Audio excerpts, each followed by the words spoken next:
Bonjour à tous, je suis très honorée d'être ici. Merci encore pour cette belle invitation et cette invitation à revisiter les solidarités européennes. Ah, très bien. Pourtant, le micro est là, alors je vais devoir hausser la voix. Ça va mieux? Impeccable. Bon, donc je disais, merci beaucoup, heureuse d'être là, heureuse de tenter avec tous mes collègues de revisiter l'Europe et notamment les solidarités en Europe. Je vais tenter de vous montrer, dans un temps assez court, que de très dangereux paradoxes sont plus que jamais au cœur de la crise migratoire. Mais avant tout, quelques mots sur cette expression. Parler rapidement pour des commodités langagières de crise migratoire, on le sait, c'est user d'un euphémisme prompt à véritablement estomper l'insupportable. Et l'insupportable, c'est le cimetière qui est devenu la Méditerranée depuis 25 ans. Près de 25 000 êtres humains y ont en effet perdu la vie. L'insupportable, ce sont les camps de rétention, les fameux hotspots, situés à des endroits stratégiques de l'Union et qui retiennent, nous le savons, dans des conditions de vie inhumaines, les plus vulnérables. Ces migrants qui ont fui tantôt les conflits, tantôt la misère, et qui représentent dans ce que la littérature appelle de façon, là encore, très aseptisée, des flux mixtes.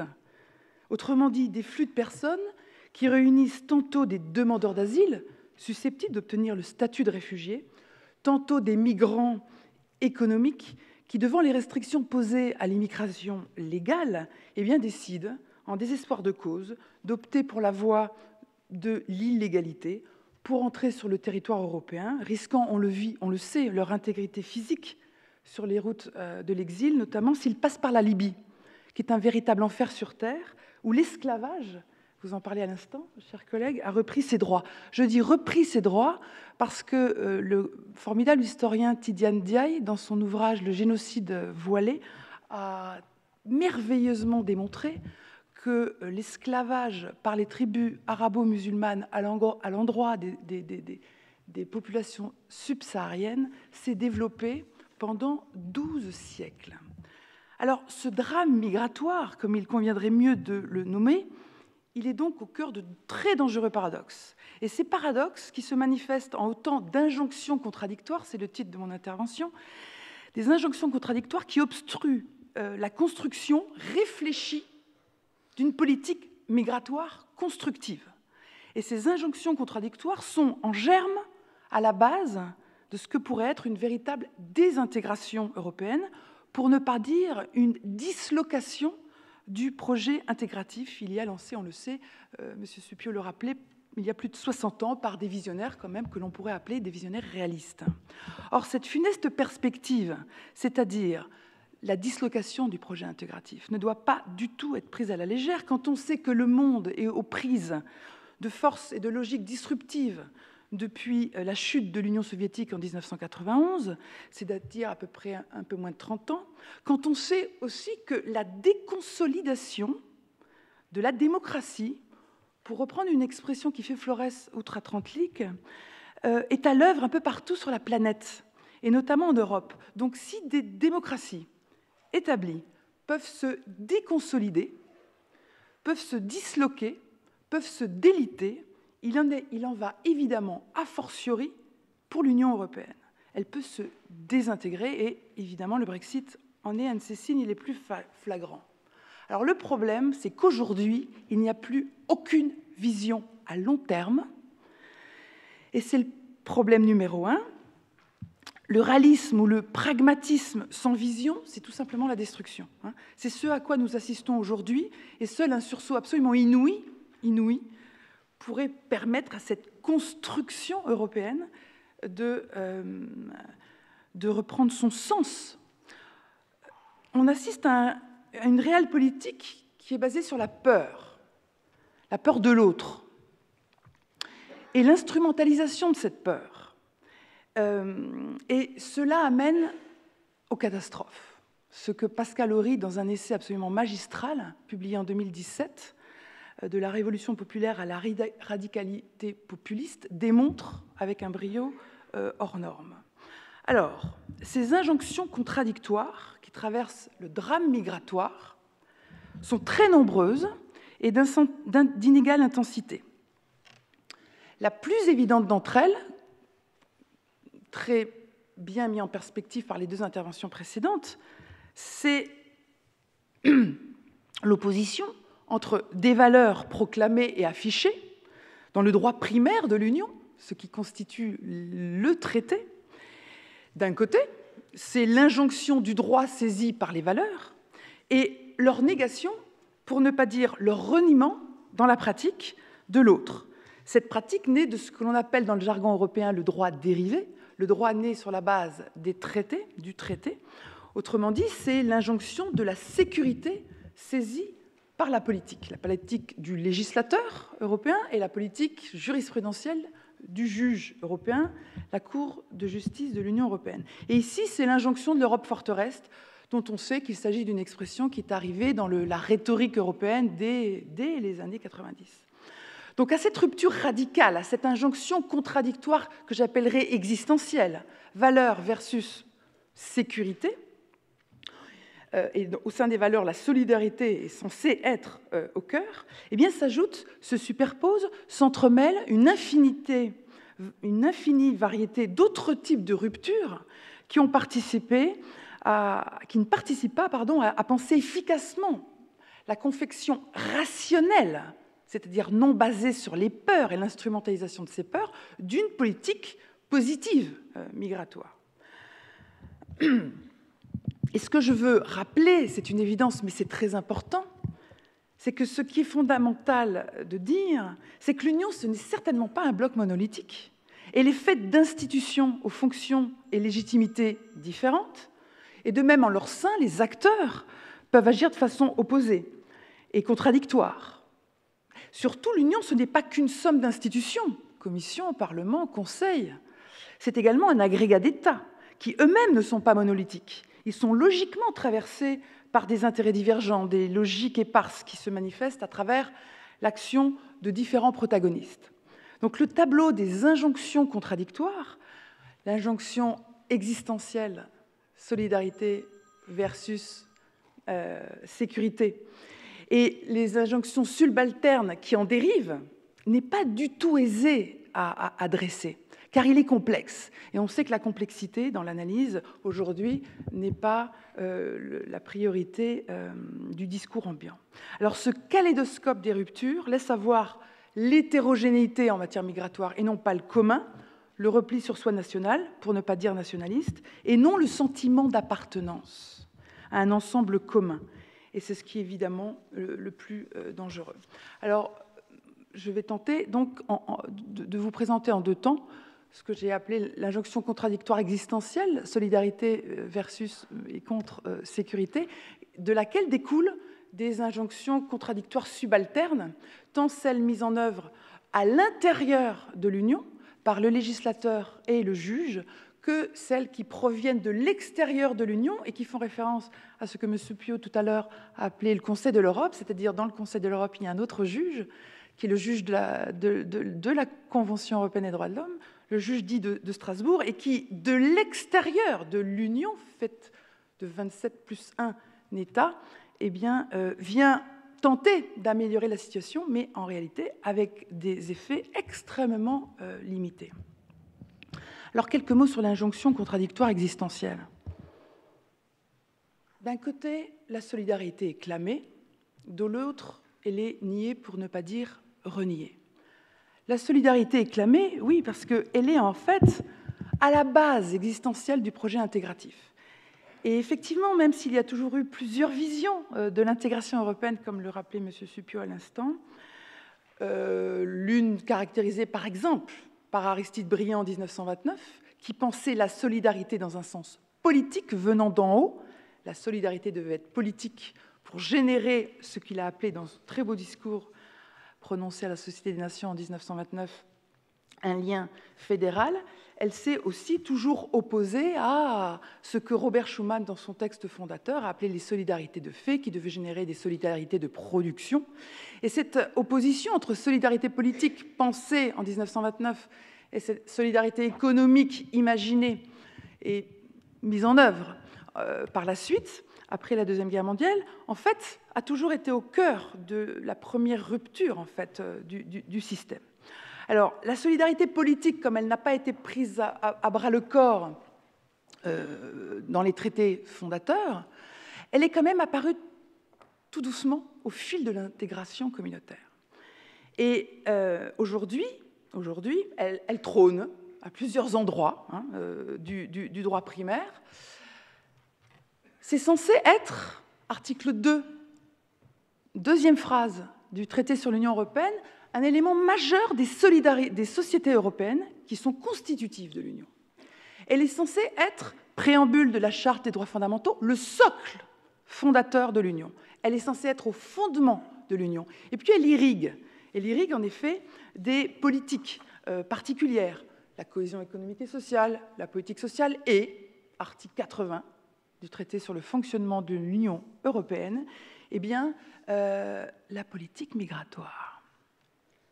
Mais tout ça, ce sont les textes, c'est le droit dit primaire, c'est le traité dit de Lisbonne, mais ce n'est pas ce qui se déroule en pratique. S'agissant de la politique migratoire, ces belles valeurs où la solidarité trône sont reniées. Quand on a un aperçu de l'évolution de la politique migratoire, on se rend compte qu'elle a été traversée par plusieurs phases.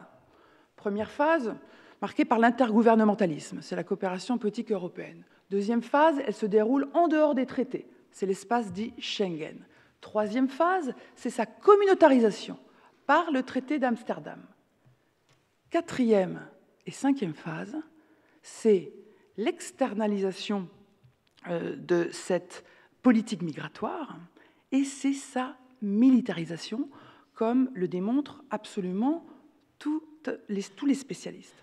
Autrement dit, l'injonction de la solidarité, qui est aux fondations de l'Union, qui a un curseur affiché de certaines politiques, et plus particulièrement, noir sur blanc, de la politique migratoire, cède devant l'injonction sécuritaire. Une injonction sécuritaire qui, peu à peu, a vraiment irrigué tous les textes du droit de l'Union. Alors, cette solidarité affichée, qui est reniée dans la pratique, eh bien, de ces éléments, de cette contradiction existentielle, dérivent des contradictions subalternes. Alors, j'ai employé ce mot subalterne juste pour parler de dérivation, pour dire qu'elle dérive de cette contradiction qui existe et qui, dans la pratique, où c'est dans la pratique l'injonction sécuritaire qui l'a emporté sur l'injonction de solidarité. Alors, les injonctions contradictoires, subalternes, elles se présentent de deux manières.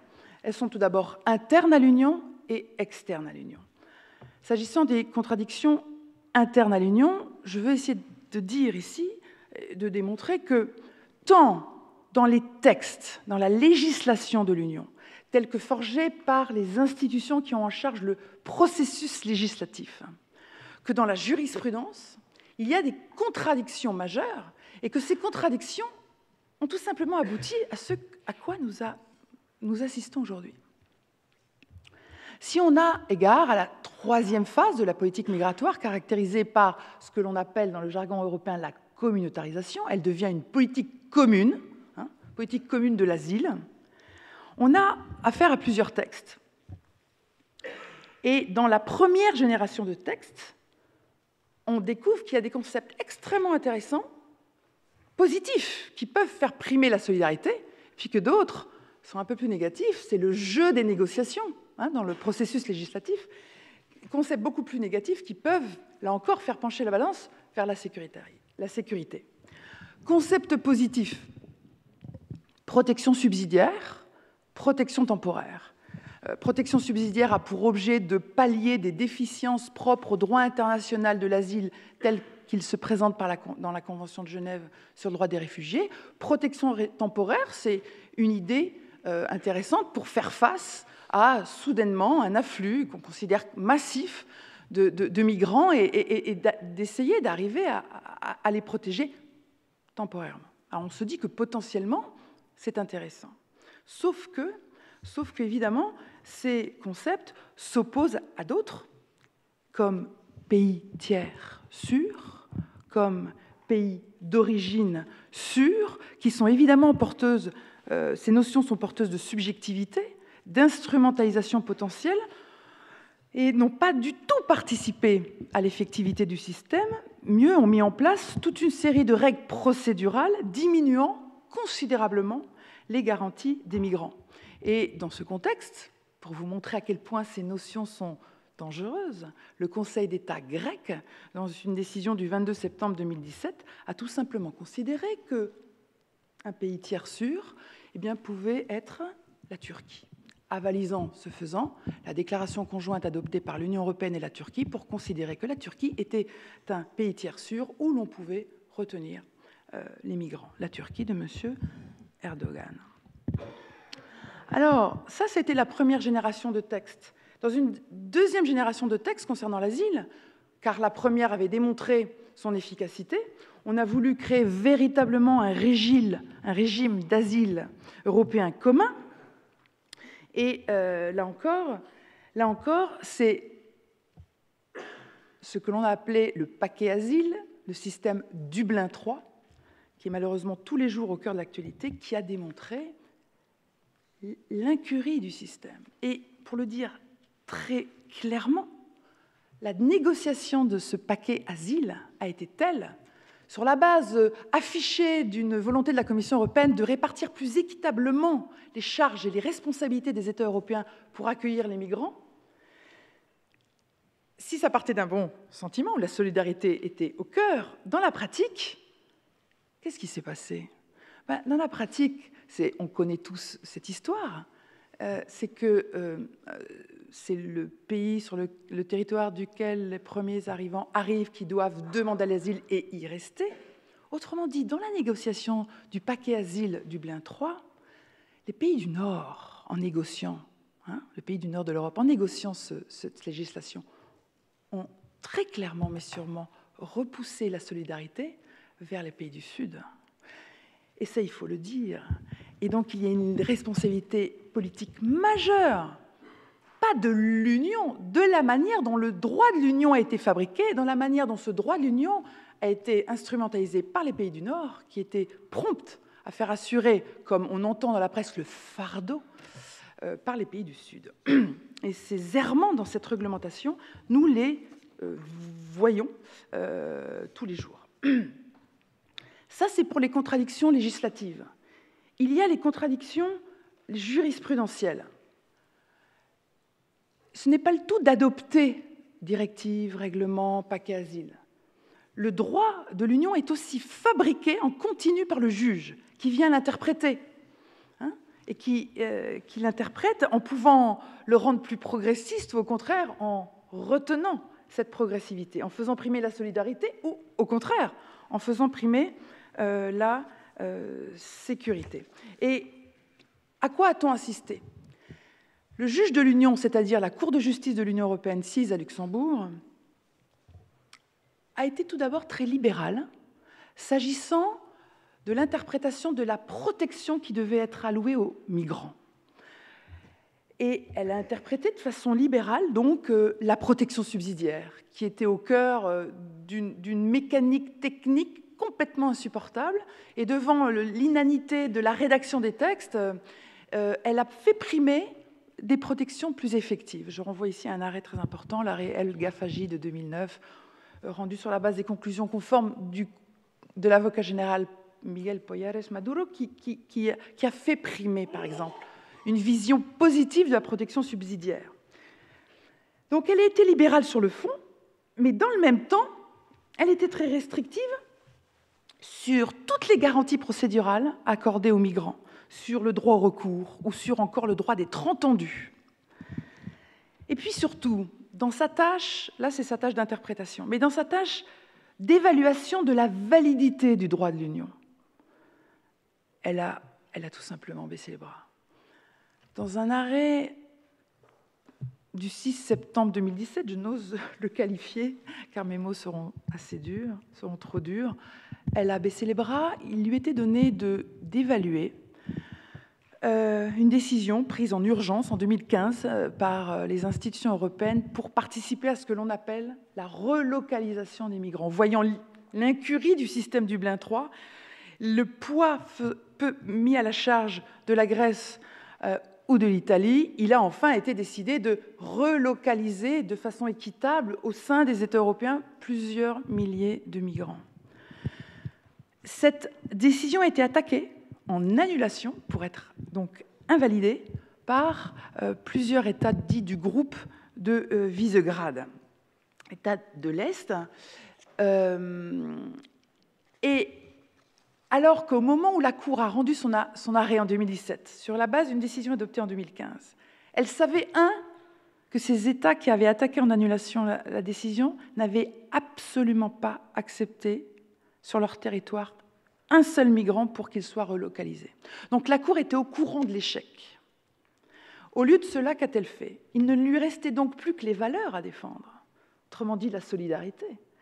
Elle a absolument vidé de son sens la solidarité telle que mentionnée dans le préambule de la Charte des droits fondamentaux et mentionnée à l'article 2, par deuxième phrase, du traité sur l'Union européenne. Or, il ne lui restait plus que ça, valoriser la solidarité, en faire un principe effectif, efficace du droit de l'Union. Elle ne l'a pas fait, et évidemment, c'est, je dirais, quelque part, tout ça à son déshonneur. Alors, ça, ce sont les injonctions contradictoires internes à l'Union, injonctions contradictoires subalternes internes à l'Union, qui découlent de l'injonction contradictoire majeure, dite existentielle.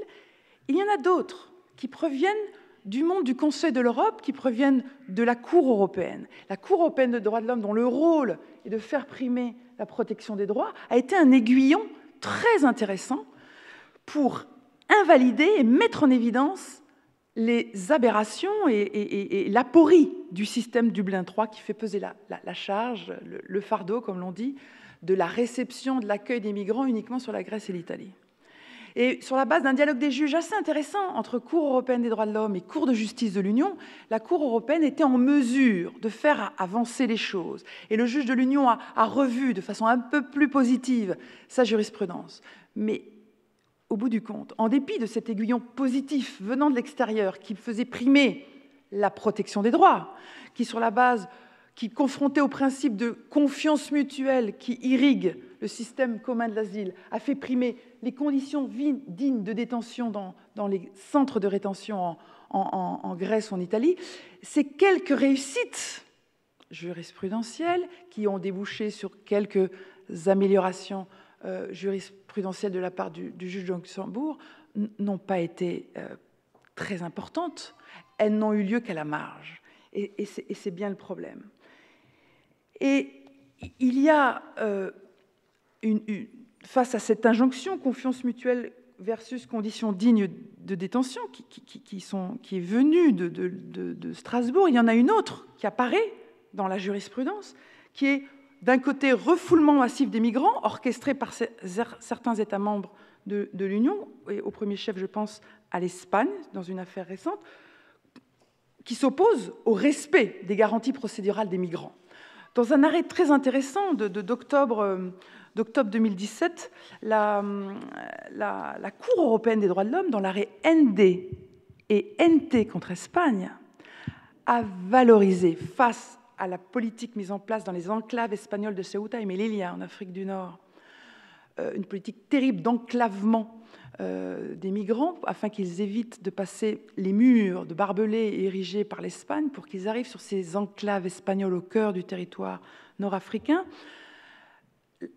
La Cour européenne a fait primer, évidemment, les garanties procédurales des migrants qui, pour ceux qui arrivaient à passer ces barrières, étaient immédiatement refoulés sans respect et du droit international et de certaines règles, même minimales, du droit de l'Union, n'étaient pas écoutés et étaient refoulés massivement. Alors, dans cet arrêt du 3 octobre 2017, la Cour européenne a fait primer le respect des garanties procédurales. Elle a condamné à l'unanimité l'Espagne. Oui, mais la Cour européenne elle-même est aux prises avec des injonctions contradictoires. Et quelles sont-elles? Eh bien, ce sont celles d'une demande de renvoi orchestrée par l'Espagne pour que l'affaire soit réexaminée dite en grande chambre. C'est-à-dire, ça serait un collège de 17 juges qui, cette fois-ci, va revoir l'affaire. Ce collège de 17 juges est choisi par tirage au sort. S'il s'avère que face à la pression de l'Espagne, d'autres États qui ne manqueront pas de faire valoir leurs arguments, et s'il s'avère que cette composition de la Grande Chambre soit quelque peu plus conservatrice, car il y a aussi des forces contradictoires au sein même de la Cour européenne qui est en prise avec des logiques progressistes d'un côté et conservatoires de l'autre, alors l'arrêt ND et NT contre Espagne pourrait être totalement revu et corrigé par la Grande Chambre. Alors, je terminerai en vous disant ceci. L'Europe développe depuis plusieurs années une politique basée sur la peur, d'où son approche sécuritaire et militaire de ses frontières, d'où l'oubli de la valeur solidarité, où la compassion devrait être à l'œuvre. Or, la peur, nous le savons, c'est la catastrophe, c'est la destruction. Churchill, dans un discours prononcé en mars 1933, affirmait que la seule chose dont nous devrions avoir peur, c'est la peur elle-même.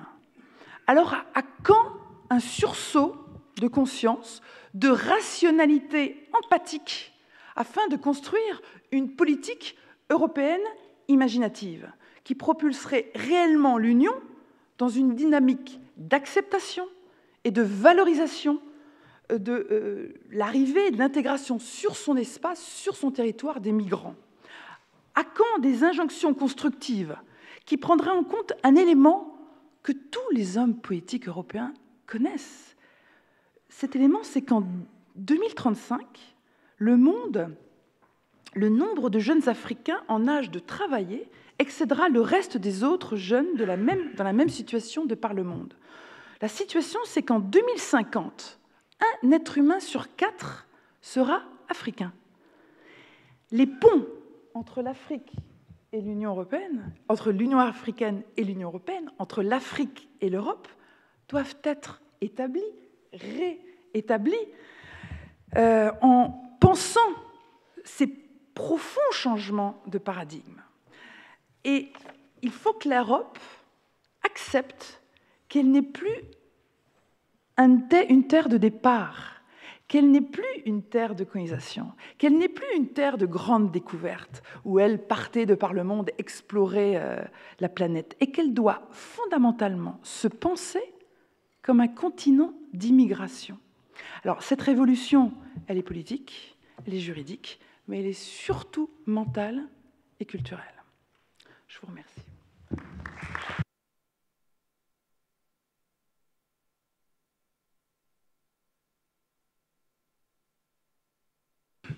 Merci beaucoup, chère Laurence. Alors, comme les deux exposés que nous venons d'entendre abordaient au fond les mêmes questions autour des migrations, et où solidarité s'entend, on voit toute l'ambivalence du concept, parce qu'on peut dire qu'il y a une solidarité européenne contre les migrants, il y a une solidarité avec, parce que la solidarité définit toujours un cercle de la solidarité, et qui dit cercle dit qu'il y a ceux qui sont dans le cercle et ceux qui sont hors du cercle.